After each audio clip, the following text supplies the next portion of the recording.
Friends, இன்றைக்கி வந்து நல்ல சாஃப்டான இனிப்பு போண்டா எப்படி செய்கிறதுன்னு தாங்க பார்க்க போகிறோம். வீடியோக்குள்ளே போகிறதுக்கு முன்னாடி நம்ம சேனலில் ஃபர்ஸ்ட் டைம் பார்க்குற மாதிரி இருந்தால் சப்ஸ்கிரைப் பண்ணிவிட்டு பக்கத்தில் இருக்க பெல் ஐக்கானையும் கிளிக் பண்ணிவிடுங்க. அப்போ தான் நான் போடுற ரெகுலர் அப்டேட்ஸ் உங்களுக்கு வருங்க.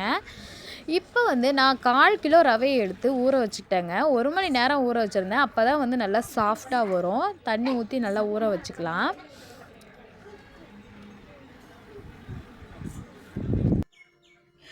ஊற வச்ச ரவையை வந்து ஒரு பெரிய பாத்திரத்துக்கு மாற்றிக்கலாங்க. அப்போ தான் வந்து எல்லாத்தையும் போட்டு மிக்ஸ் பண்ண சரியாக இருக்கும். நான் வந்து 1/2 கிலோ மைதா எடுத்திருந்தேன். கூடவே வந்து 1/2 கிலோ சர்க்கரை எடுத்திருந்தேன். எனக்கு வந்து 1/2 கிலோ சர்க்கரை போதுமானதாக இருந்தது. உங்களுக்கு தேவைன்னா அதிகமாக போடுறதுனாலும் போட்டுக்கலாம், கம்மியாக போடுறதுனாலும் போட்டுக்கலாம். எனக்கு வந்து 1/2 கிலோ சர்க்கரை கரெக்டாக இருந்துச்சுங்க.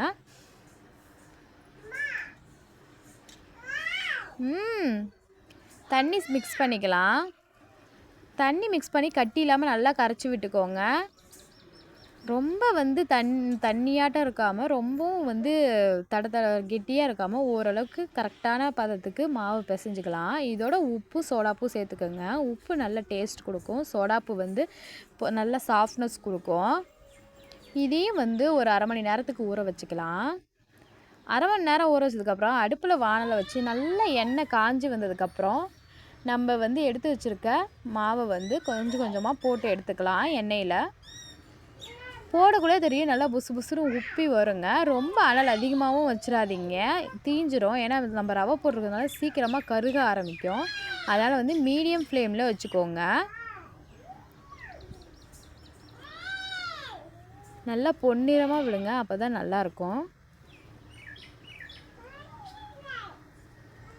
இந்த நேரத்துக்கு வந்ததுக்கப்புறமா கரெக்டாக எடுத்துடலாம். இது கரெக்டாக இருக்கும். ஒருத்தவங்க ரொம்ப மொறுமொறுன்னு விடுவாங்க. எனக்கு வந்து இந்த அளவுக்கு இருந்தால், இதோட இன்னும் சாஃப்டாக வேணும்னா இன்னும் கொஞ்சம் முன்னாடி எடுத்துக்கலாம். எனக்கு வந்து இந்த அளவுக்கு இருந்தால் தான் பிடிக்குங்க. அதனால் இந்த அளவுக்கு எடுத்துக்கிட்டேன்.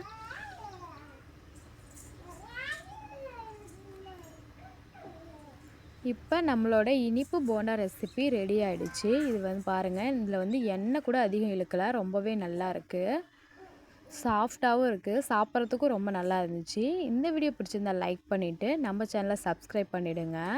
மீண்டும் இன்னொரு ரெசிபியோடு உங்களை நான் சந்திக்கிறேன்.